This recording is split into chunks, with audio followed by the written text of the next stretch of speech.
Alors, avant d'avoir des présidents, des parlements, toute la panoplie, comment est-ce qu'on en est arrivé à l'idée même de politique? C'est une question fascinante. Pour y répondre, eh bien, on va faire un petit voyage dans le temps. Direction la Grèce antique, pour voir comment on est passé du pouvoir d'un seul homme au pouvoir de tous les citoyens. Ok, alors pour comprendre cette histoire incroyable, on va suivre un plan en 5 points. D'abord, on va définir ce que c'est le pouvoir politique. Ensuite, on verra comment les Grecs voyaient les différents gouvernements. Après ça, petit détour par Sparte, un cas un peu à part. Puis, le plat de résistance, Athènes et l'invention de la démocratie. Et pour finir, on découvrira les outils, parfois assez extrêmes, qu'ils ont mis en place pour protéger tout ça. Allez, on attaque. Première question, et elle est fondamentale. Qu'est-ce que ça voulait dire politique pour un grec de l'Antiquité? Parce que, attention, ce n'est pas juste un mot, c'est un concept qui a été une véritable révolution. C'est ce qui a permis de passer de simples sujets, qui obéissent, à de vrais citoyens, qui participent. Alors, le mot-clé, c'est politikos. Et là, il faut bien comprendre que c'est beaucoup plus large que notre mot politique aujourd'hui. Ça ne parlait pas juste du gouvernement, non, ça englobait tout ce qui touchait à la vie du citoyen, le politesse dans sa cité, la police. C'était aussi bien la capacité à gérer les affaires de tous que, tout simplement, l'art de vivre ensemble. Et là, on touche vraiment au cœur du changement. C'est une rupture totale. D'un côté, on a le régime monarchique, un roi, un pouvoir absolu, et des gens qui sont des sujets, qui subissent. De l'autre, le régime politique, le pouvoir est partagé, collectif, il tourne, et les gens ne sont plus des sujets, mais des citoyens. Bon, maintenant qu'on a posé les bases, passons à une autre grande question qui a littéralement obsédé les penseurs de l'époque. La question, c'était, c'est quoi le meilleur gouvernement possible? Et surtout, pourquoi est-ce que tous les régimes politiques ont l'air, tôt ou tard, de s'effondrer? Et sur cette question, il y a 3 noms à retenir. Vraiment des poids lourds. Platon, son élève Aristote, et un peu plus tard, l'historien Polybe. Eux, ils ont vraiment décortiqué le problème. Ils ont observé, analysé, et ils ont fini par développer une théorie assez fascinante sur ce qu'on pourrait appeler le cycle de vie des gouvernements. Voilà leur idée en gros. Pour eux, chaque type de bon gouvernement a son double maléfique, sa version corrompue. Par exemple, la monarchie, le pouvoir d'un seul, c'est bien, mais ça peut dégénérer en tyrannie. L'aristocratie, le pouvoir des meilleurs, c'est pas mal non plus, mais ça peut devenir une oligarchie, le pouvoir des plus riches. Et même la démocratie peut sombrer dans ce qu'ils appelaient l'oclocratie, c'est-à-dire le règne de la foule, le chaos. Et c'est Polybe, cet historien du IIe siècle avant Jésus-Christ, qui a peut-être le mieux résumé cette idée. Pour lui, ce n'est pas un accident, c'est un cycle, une sorte de mécanisme inévitable. Il dit, je cite, « La forme primitive, c'est la royauté. Jure ses ruines, l'aristocratie s'instaure. Puis, naît la démocratie. Enfin, s'instaure l'oclocratie. » C'est presque une loi de la nature en fait. Bon, cette théorie du cycle, ça peut paraître un peu abstrait. Alors pour que ce soit plus clair, rien de tel qu'un exemple concret.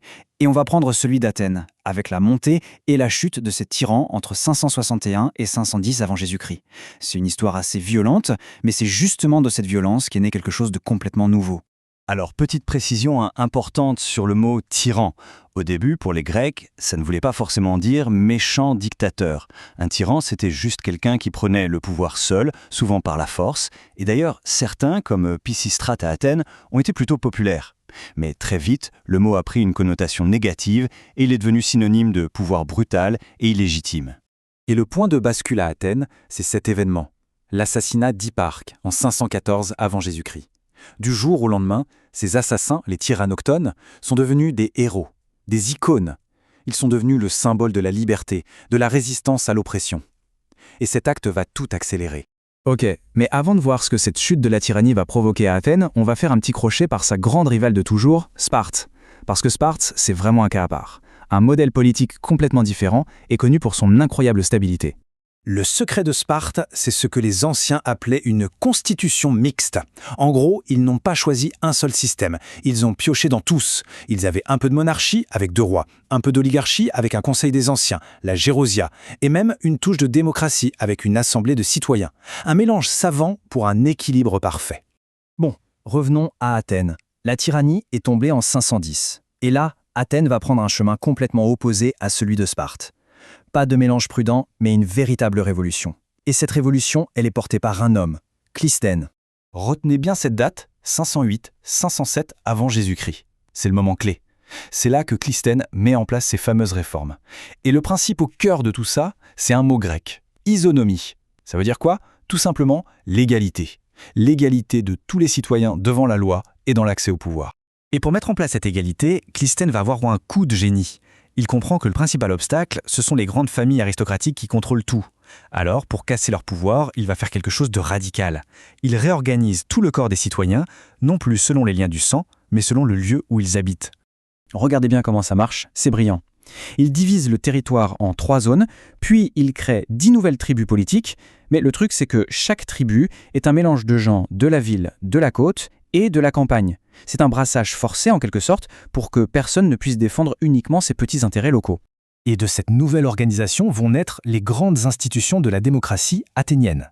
On a l'Ecclésia, l'Assemblée où tout le monde peut voter, la Boulée, un conseil qui prépare les lois, l'Héliée, un immense tribunal populaire, bref, un système où des milliers de citoyens ordinaires participent directement à la gestion de la cité. Seulement voilà, les Athéniens n'étaient pas naïfs. Ils savaient que leur belle invention, la démocratie, était fragile, qu'un homme ambitieux pouvait toujours essayer de la renverser. Alors, pour se protéger, ils ont inventé un mécanisme de défense, un mécanisme redoutable et, disons-le, assez extrême. Cette arme, c'est l'ostracisme. Le mot vient d'ostracone, qui veut dire tesson de poterie. Le principe est simple. Une fois par an, les citoyens pouvaient voter pour bannir de la cité, pour 10 ans, n'importe quel homme politique. Attention, ce n'était pas une punition pour un crime, c'était une mesure préventive. Si quelqu'un devenait trop influent, on l'exilait. Et pour voter, pas de bulletin en papier. Ils prenaient ce qu'ils avaient sous la main, des morceaux de poterie cassés. Ils gravaient le nom de la personne à exiler dessus, c'est incroyable, mais on en a retrouvé des milliers. Et dessus, on lit les noms des plus grands personnages d'Athènes. Thémistocle, Aristide, Périclès, personne n'était à l'abri. Et ce qui est génial avec ces tessons, c'est que ça nous montre le côté très humain de la politique athénienne.